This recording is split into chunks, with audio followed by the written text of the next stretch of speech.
Hi, Jen here from Jen Michelle Coaching, and today I want to talk about how to be his highest priority.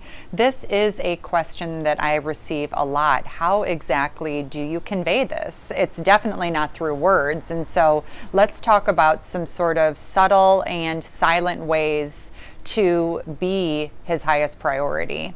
For those of you new to my channel, I would love to invite you to subscribe. I release a video weekly. Number one, I talk about this a lot, but let's just go into this a little bit more. Know your worth. Know your worth. And even if you're not there yet, you can practice this in real time. There's this misconception that we have to have arrived before presenting that version of ourselves. But if we are learning to access and know our worth in real time, right in front of him, this is beautiful, and this is energetically putting out just a higher vibration of believing in yourself, of showing up for yourself, and being deeply conscious of yourself and your experience. So knowing your worth isn't this sort of presentation of the finished product, like, now I know I'm worthy, now I can show it. But no, it's showing up moment to moment as an integrated woman, as a woman who knows her strong sides, as a woman who knows her weaker sides, and she is a fully integrated human showing up for herself consciously, deliberately, and with a lot of compassion and love for herself. So knowing your worth in this way shows that you can handle strong emotions, that you love yourself enough to be self-aware and to take deliberate baby steps towards making that connection. And it shows that you're not afraid of being a work in progress and of making mistakes and letting him see you as you are, as a woman that is learning and is open and is willing.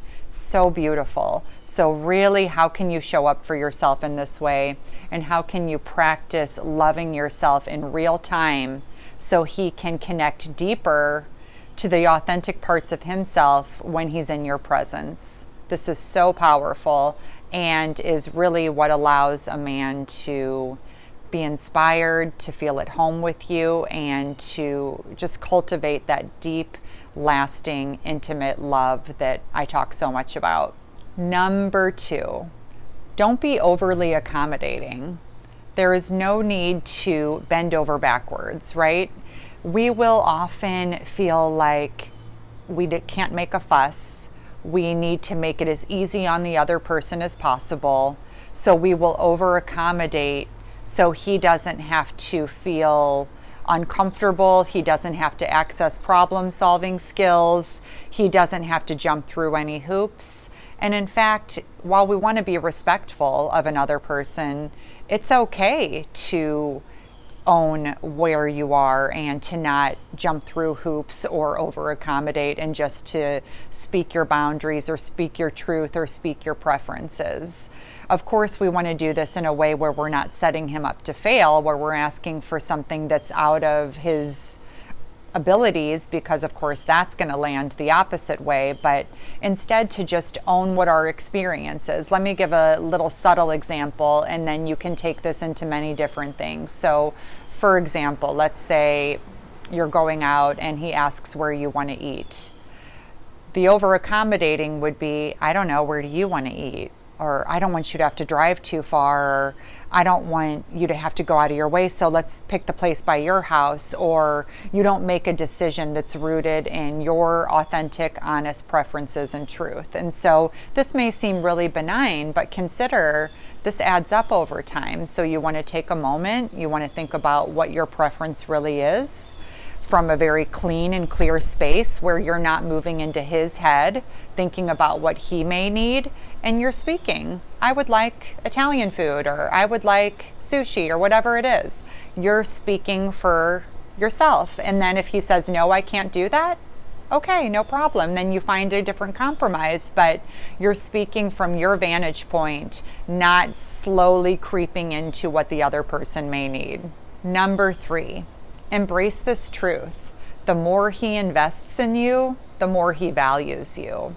He doesn't want a doormat. He doesn't want the easiest possible path. He wants someone who isn't afraid to speak up for themselves, to be a little sassy when it's required, to have that energy of not being afraid to lose him if he doesn't treat you with respect and with love and with kindness. So a man will value what he invests in. And so where can you tap deeper into investing in yourself so you are not subconsciously over investing in him? This is where you bring your focus back to you. You're investing in the woman that you are. You're building that, and you're letting that light shine. And as a result, he will value you more and more and more and more. This is the definition of a high value woman. It's not based off those superficial things, how hot you look, how easy you are to be around, how witty and clever you are at all times. This is how you cultivate that energy of being a high value woman. So I hope that these 3 tips are helpful to you and sort of support you in thinking outside of the box in terms of how to embody and access this authentically within you, because this lives within you. It's just a matter of really drawing it out. If you would like more information on this, please check out my site, jenmichellecoaching.com.